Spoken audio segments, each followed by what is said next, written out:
I doubt anybody has never heard of an iPod, the little, yet innovative gadget that has forever transformed the standards of the MP3 player industry.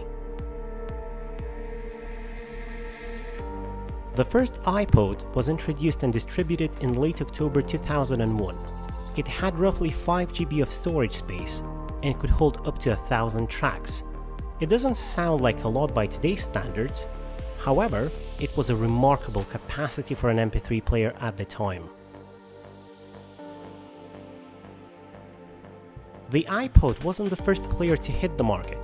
Around 3 years before the first iPod, the first MP3 players were introduced. However, the design and functions of an iPod were so groundbreaking for the time that they had simply established a new market standard. As a result of purchasing this great device, I personally fell in love with the Apple products. It was of an entirely different caliber, much surpassing the performance of its opponents. The original iPod iPod featured a touch wheel that responded to the heat of your finger. It could be used in landscape mode with a matching animation every time the mode was changed. It had a compass and gyroscope, and it even had games. These characteristics are undoubtedly available in several microwaves nowadays, so it wouldn't surprise anyone, although they were so groundbreaking at the time that everyone was willing to pay for it.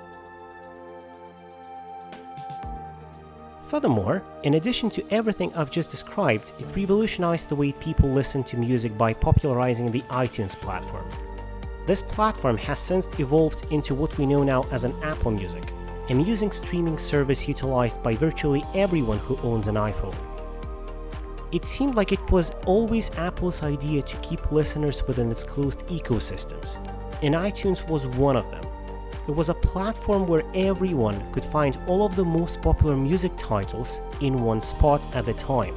You did not have to scour the internet for that one song you really wanted to hear, because you could just buy it on iTunes and have it added to your iPod instantly.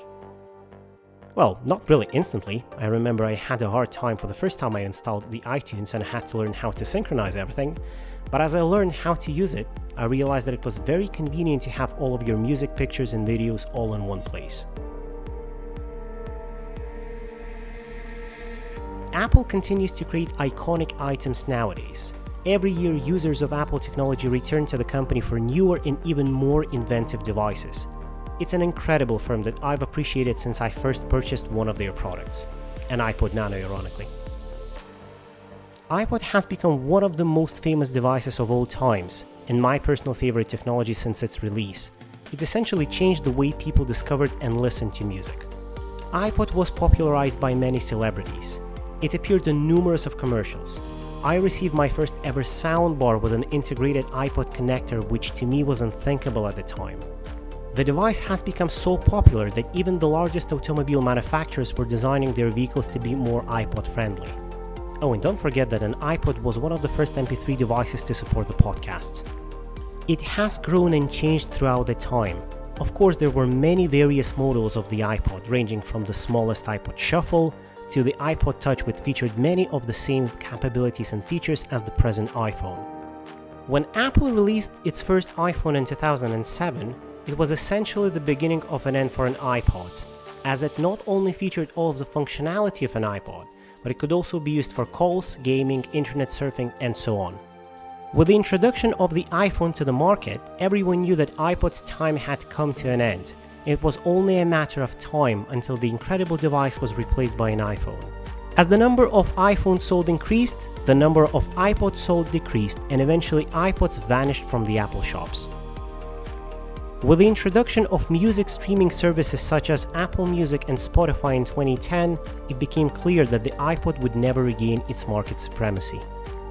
Even though the strong feeling of nostalgia comes to the mind when we think about this gadget, we need to remember that as technology advances, certain devices become obsolete and are replaced by other, more current technologies.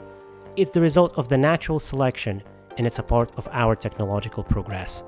iPod enabled Apple earn enough income at the time to allow it to grow into the giant it is today, with the market capitalization of over $1 trillion. It aided Apple in raising cash to create the iPhone, iPad, iMac, MacBook, AirPods, and other incredible devices that we all know and love today. And it all began with the development of the little, but yet amazing, market-shaping iPod, which we will never forget.